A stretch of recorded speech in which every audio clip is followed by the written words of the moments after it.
Everyone, good morning if you are in the US time zone like me. Today I am going to talk about this presentation really is about the $64,000 question that most people are trying to answer nowadays. So how can researchers help their institution, how can people help their researchers, have an impact upon the real world? If you work in research support at a university, whether that is as a grants manager, a research administrator, a librarian, you are often faced with this challenge of having people have an impact upon the real world. Because this is now required by funding agencies. These sort of requirements are making their ways into promotion and tenure requirements and so on. So helping researchers have a influence upon public policy is one very important pathway to real world impact, and policy impact is really what I'm going to be focusing on today. So to have an impact upon public policy, it's generally understood that you need to engage with policymakers. And traditionally, this has been done by simply publishing a lot and taking a lot of time to build real-life relationships with policymakers. Nowadays, you can supplement those traditional techniques with some savvy online engagement strategies. So by building relationships via social media, by blogging, by getting well-placed news articles and other types of strategies like that, you can forge these relationships and bring your work or your institution's work to the attention of policymakers. So for example, a researcher can get her HIV research to policymakers via engaging in friendly, informative Twitter conversations. This can really allow for connections to be forged much more quickly with much less overhead and at a much greater scale as well than in years past. These kinds of connections leave a lot of traces online, right? So they leave posts that we can read, and we can read these posts to understand the uptake of research, not only in policy, but also among the public and other researchers. And the traces that are left behind, these posts as kind of a type of data, these conversations are called Altmetrics. Now, Altmetrics, as I'm sure many of you in the audience today already know, this is a general umbrella term for any kind of data that can provide engagement, evidence of engagement with research that's happening online.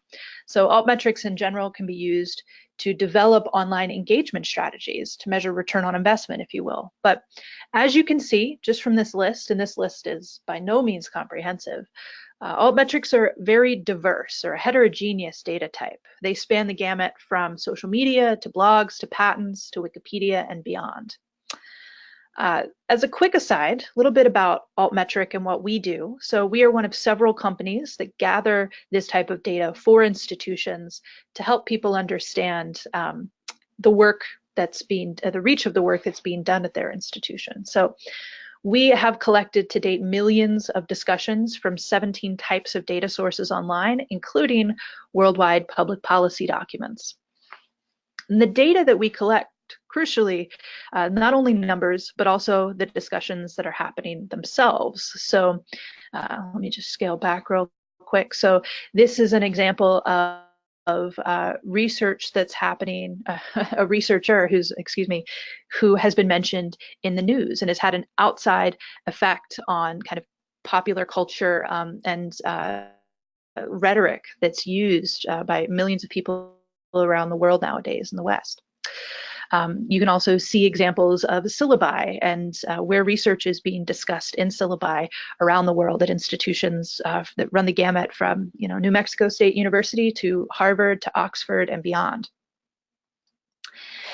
And finally, we collect this information, these conversations, what people are saying, who they are, in details pages like this at Altmetric. This is really the bread and butter of what we do. In addition to providing a database that kind of collects this data at scale, you can drill down and see all of the conversations happening around a particular article. And those conversations are really, really important.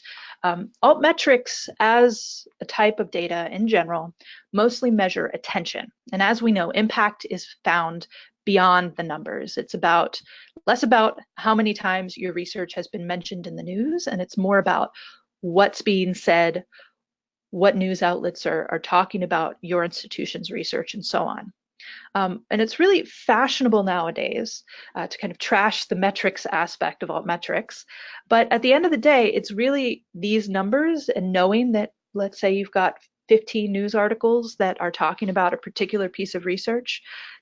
These numerical data points are important because they help you know where to look for the impact that is found beyond the numbers. So with just how much data is out there nowadays, we need all the help we can get navigating it. And given the breadth of online engagement platform possibilities and our understanding, right, that impact and policy is one very important component of real-world impact, we're left with a number of questions. So the first we see here, which platforms are the most effective paths to take to encourage future policy citations? How long does it take for research to begin to appear in public policy if it is well publicized? And what should you, as research administrators, grant managers, librarians, recommend to researchers as the most effective engagement strategies for real-world impact? So, we're going to cover a number of things in the next half hour or so. So 3 main things: knowledge mobilization and public policy. So this is a knowledge mobilization is how research gets enacted, how you move from just publishing about a topic to people actually using your research in the real world. We'll talk about how that happens via public policy and dabble in some theory there. Then we'll talk a little bit about what we know already about online engagement for work with policy impacts. So we're going to look at the Altmetrics literature to see what researchers have found out about online engagement, how much research is being cited in policy, and so on. And then we're going to end with some evidence-backed recommendations based on the Altmetrics research, knowledge mobilization theory. We're going to end with these recommendations for getting research into public policy so that it can have a so-called real-world impact. We'll end with questions and discussions, as Heidi mentioned just a few minutes ago. So, knowledge mobilization. Knowledge mobilization can be defined as the process by which research gets put into action, okay? And this process, this path from research to action is far from clear-cut. So in this section, I'm going to lay out what we already know, mostly from the knowledge mobilization theory literature, about the relationship of policy to the enactment of research. So here is the first thing that we know. Researchers want to have real-world impact. They may not always have the means to make it happen. A lot of researchers have limited time, limited resources, limited institutional support, which means they cannot do the things that can help them have an impact, like engaging with policymakers and participating in certain types of online engagement activities. But we do know that they want to have an impact. One study by Haynes, published in 2011, found that 86% of researchers agreed that their most important task is to, quote, produce research that can further public health policy and or practice, end quote.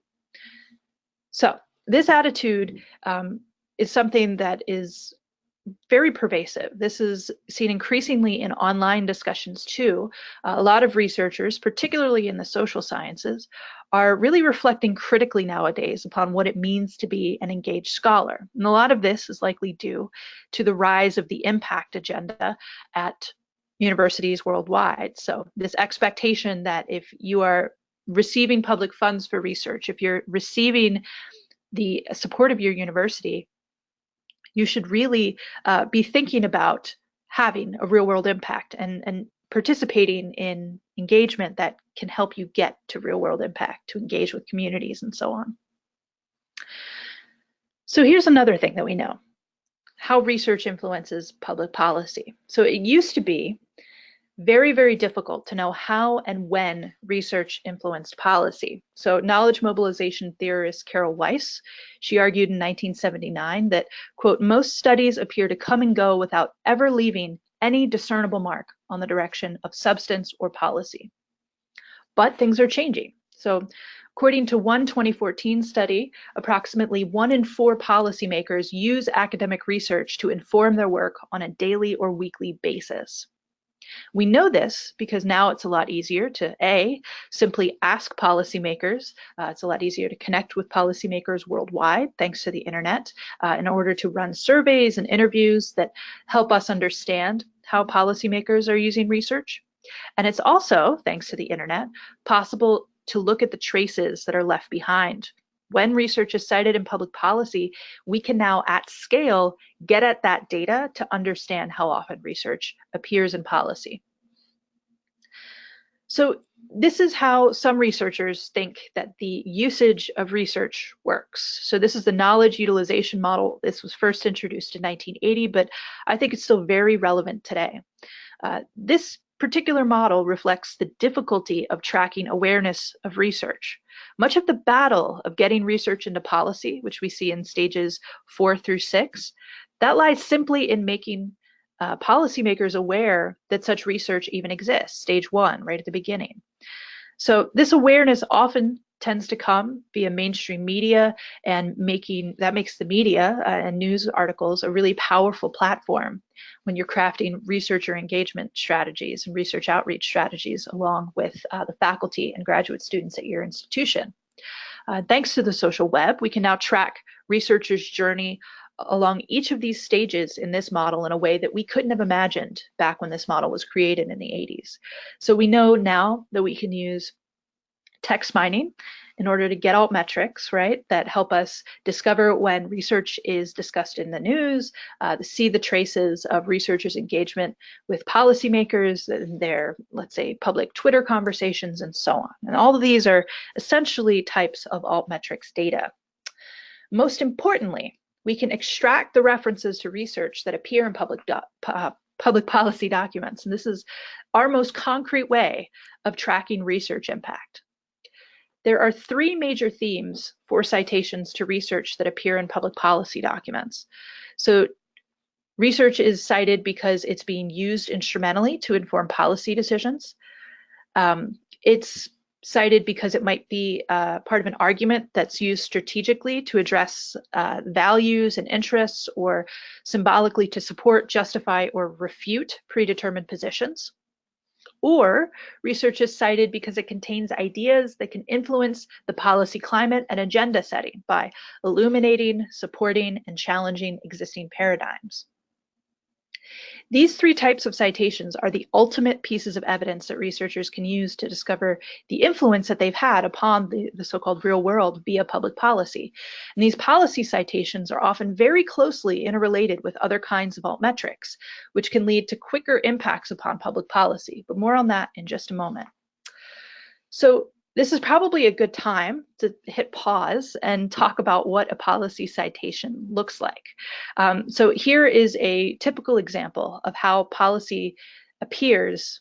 So in how it appears in public policy documents, and this can give you a sense of what sort of things we are looking for and when we're text mining policy documents to find these citations. So I think this is a Oxfam policy document, and these policy documents often have either an executive summary or narratives around a lot of the recommendations and data that they communicate. And within these narratives, we see citations that appear in text, just like citations appear in the peer-reviewed literature. So we see that highlighted here, the Sepulveda Carmona 2014 citation. So that is what we look for at Altmetric in order to track policy citations. And to date, we've realized that research has been cited a lot over time. So we've found over 1.2 million mentions of research and policy documents over time. And these policy documents that cite research have been published from the late 1920s onward. So as we get more policy documents online and it's easier to text mine them, we are finding more and more and more citations to research. And these citations are really coming from policymakers worldwide. So this map is kind of a rough illustration of where citations to policy are happening. You'll notice that there's a lot of the world that's not necessarily highlighted on this map, and that's because the scope of this map is definitely affected by the scope of the policy documents that we index at Altmetric. We don't track all policymakers in the world. That's a huge job. So there are a lot of other policymakers internationally that are missing from this list, just to be clear.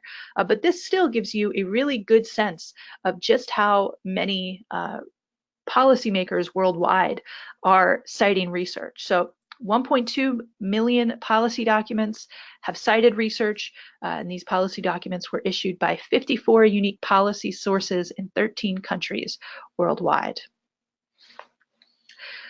So in looking at the Cited literature to understand the extent to which research is cited, there are a few things you should know about the scope of citations to research in public policy. So for one, very few papers are cited in public policy overall. Just 0.5% of papers in general were cited in public policy, but this coverage changes depending upon the subject area that you look at. So if you look at an applied science, for example, something like climate change, generally speaking, those sorts of disciplines have a higher proportion of papers being cited in public policy than in other disciplines like mathematics or string theory or English literature. Another study, and this is a case study, looked at what kinds of research from the University of Sheffield were being cited in public policy. So the authors of this study found that 81% of cited research was cited in one policy document only. So most research that is cited in policy is cited only once. You're not necessarily going to see a lot of policy citations happening to the same piece of research over time. 99% of cited research were journal articles. So it's mostly journal articles that are being cited in public policy. The time lag from the publication of the research to its later citation in policy documents ranged from 3 months to 31 years. And among the most cited articles, so this is articles that were cited in policy 3 or more times, the research topics with the greatest policy impact were, again, applied sciences like medicine, dentistry, and health. And that was followed by the social sciences and basic or so-called pure science. So finally, a recent Australian study found that most evidence that appeared in policy could be linked to a few key source types, so a few key types of research formats, and those were journal articles, government reports, and business white papers.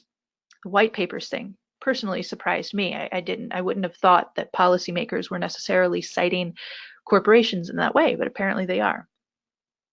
What they found actually differs from a lot of previous large-scale qualitative studies that have been done into knowledge mobilization.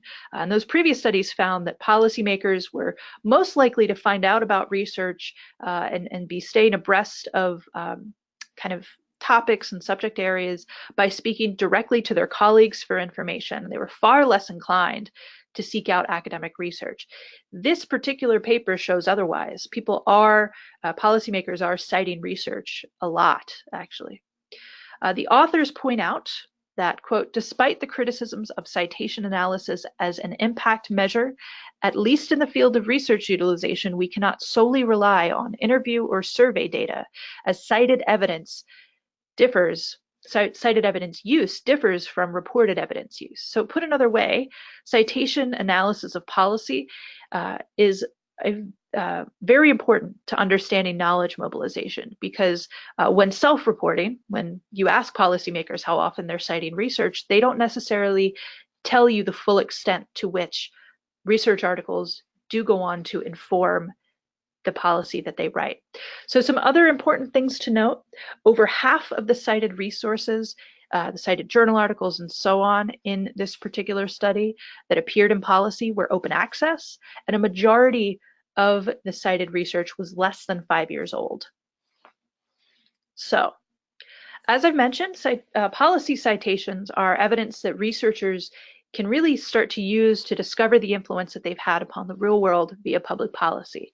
This is evidence that you, as research managers, grant managers, librarians, can help researchers to collect to understand that real world impact as well. But policy citations do not happen in a vacuum. And as we know from looking at the knowledge utilization model and some of the other knowledge mobilization theory, policymakers don't necessarily become aware of research in a linear way. They can become aware of research via many different channels, including online engagement channels like social media, right? And so that means that the traces that are left behind by the use of social media and other online engagement forums like the news, all of these traces, aka Altmetrics, can really be used to find patterns in engagement with policy relevant research. So here is what we know about how policy citations relate to other kinds of Altmetrics. So first, I want to share with you a typical timeline of attention that we tend to see for research that is shared online. Research tends to be shared a lot online in many different ways before it goes on to get cited in public policy. So keep that in mind. So back in 2016, I did a small scale study, and I found that these other kinds of sharing that happen online, they are directly related to research being cited much more quickly and much more often in public policy. So research outputs that are cited in policy that receive a high amount of attention online, and to understand, what's receiving the most attention, I use the Altmetric attention score as the basis for this. The Altmetric attention score, just as an aside, for those who are maybe new to Altmetric, this is a weighted score that basically approximates the overall volume of attention that research has received online. And so what I did was I took the top 0.25% of outputs ranked by Altmetric attention score, and I compared those to a random sampling of other research outputs that had policy attention to see, okay, so is research that's cited in policy that has a lot of attention elsewhere, does it have different characteristics in terms of how long it takes to get cited and how often it's cited as compared to the average article that's cited in public policy? So what I found was the mean time to first policy citation for high attention articles was 1.7 years as compared to 3.5 years for other research cited online. High attention research also receives slightly more policy citations, so that's 1.18 citations per article compared to 1.09 citations per article. And to be clear, this was a small scale study, so interpret these results with care, but I think this it shows some general trends that are worth paying attention to in terms of the relationship between other Altmetrics and later policy citations. And so in general, we know that high attention research is shared in a variety of online platforms like we see here. And we can use the presence of attention on those other platforms to predict if something is cited in policy. So for example, something is tweeted about a lot in the weeks after it's published, it might be worth knowing, can you use that tweetedness data to predict whether it will go on to be cited in public policy? So a really promising study was published recently that looked at this question, if there were predictive qualities to Altmetrics as they relate to later policy citations. So if you had to guess from this list which online platforms would be the most predictive of policy citations, what would they be? So I will actually pause here and give you a second to consider this list, to think about, okay, so what probably relates the most to later policy citations?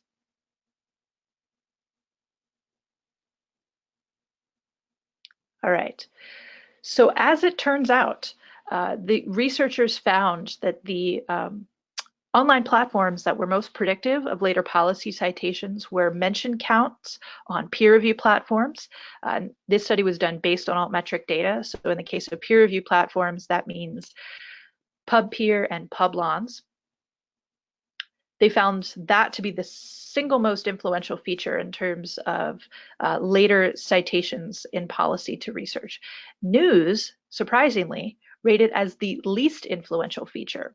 And this is surprising not only because common sense. You would think that news, people would see something in the news and then say, oh, this might be relevant to this policy document that I'm writing. But a lot of knowledge mobilization research in the past has actually found that finding out about topics via the news is one of the most important ways. I mean, we just talked about that a few minutes ago. So this was surprising, that news is not necessarily predictive of later policy citations. Also surprising for me was that Google Plus appeared in the top 3 most predictive types of data. It was only very recently that I realized Google Plus was still a social network in operation. With all due respect to Google and to the users of Google Plus, you just don't hear a lot about it anymore. So that was surprising for me when I was reading this study. And then Reddit. And Reddit is such an interesting website.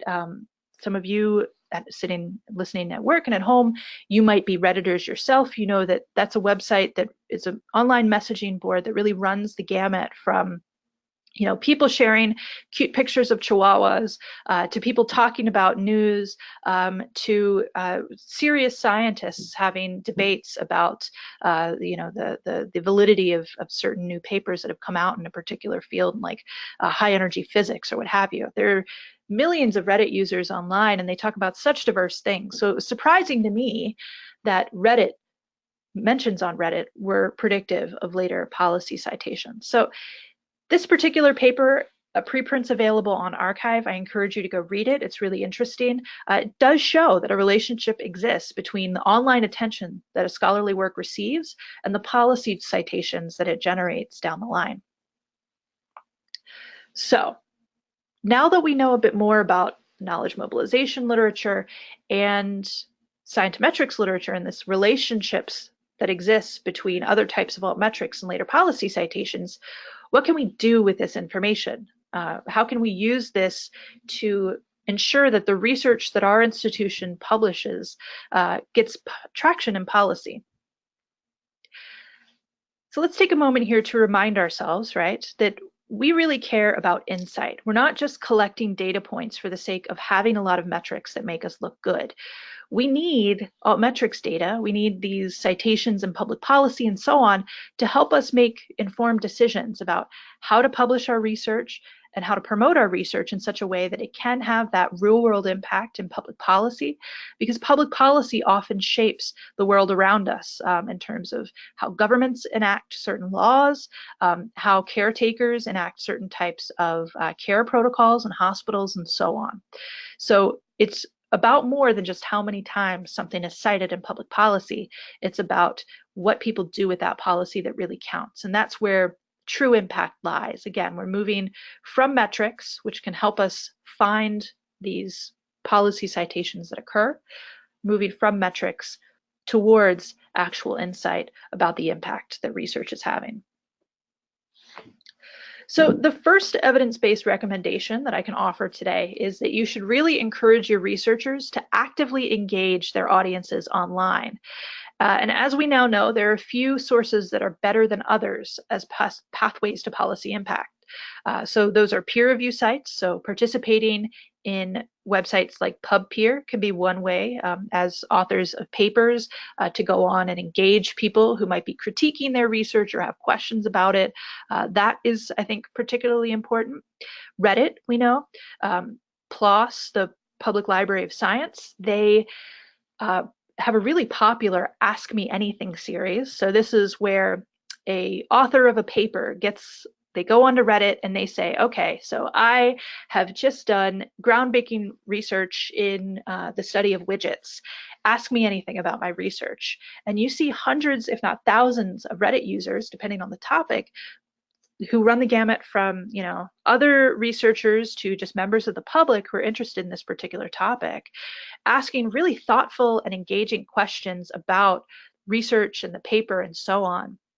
And this really helps to raise the profile of research being done at an institution. So organizing Ask Me Anythings is one way to really engage people on Reddit. There are lots of other ways that you as kind of representatives for your institution or the researchers themselves can encourage the uptake of research on Reddit. YouTube, and in particular video abstracts, is another good way to encourage online engagement with your research. And then Twitter. So Twitter didn't appear to be very particularly high in terms of those types of altmetrics that have predictive power for later policy citations, but Twitter is generally acknowledged to be a really great way to speak directly to your audience, your institution's audience, your researcher's audience, and so on. So even though it's not necessarily super predictive of later citations in policy, I would highly encourage you and your researchers at your institution to try to experiment a bit with Twitter, as it's a really great way to engage with other people at scale. So the next thing that I can recommend is that you should really encourage open access publishing at your institution, because we know, right, that open access research is cited more often in public policy. So some ways that you can do that as kind of people who maybe work in administration or who can help shape policy around kind of publishing practices and so on at your institution, you can, for example, work with your library to establish open access funds and monograph subvention funds. And these sorts of funds can offset the cost of open access publishing for authors. This makes it a lot easier for people to publish open access. It kind of removes that barrier there. You can also work to establish open access mandates at your institution. So the way that this tends to happen and be successful is less a, university administrators just telling researchers, okay, you have to do this, because researchers, rightly so, tend to bristle when they are told you have to do this thing. When they don't necessarily get a say in it. The successful open access mandates that have been introduced worldwide tend to be bottom up. So with faculty unions, faculty councils, setting those sorts of policies and getting faculty buy-in is crucial. And you can work to help raise awareness and help organize people around setting open access mandates at your institution. And then finally, you can really help ensure that faculty are properly incentivized to publish open access. So if you work within your realm to help, for example, make their promotion and tenure guidelines reward open access publishing, or that internal grants favor research that is being published open access, or researchers who publish open access, for example. Those are some ways that you can really provide the carrot to help encourage open access publishing. And then finally, we know that articles are the type of research format that are cited most often in public policy. And also white papers and other types of publications from businesses and governments are as well.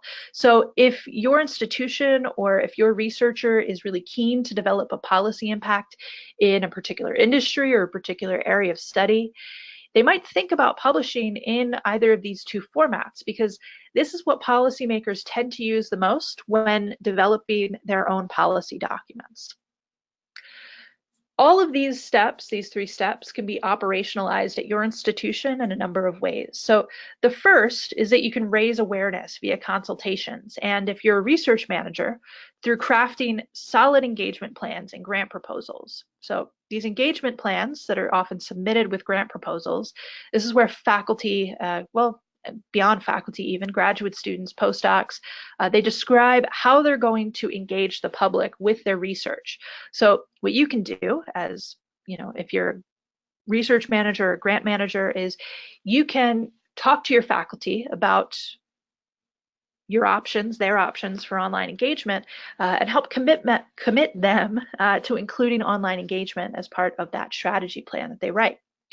You can also help by making the powers that be understand the importance of having very clear, very steadfast policies for engagement. So awarding best practices in promotion and tenure, I just mentioned, grant reviewing guidelines if you work for a granting agency.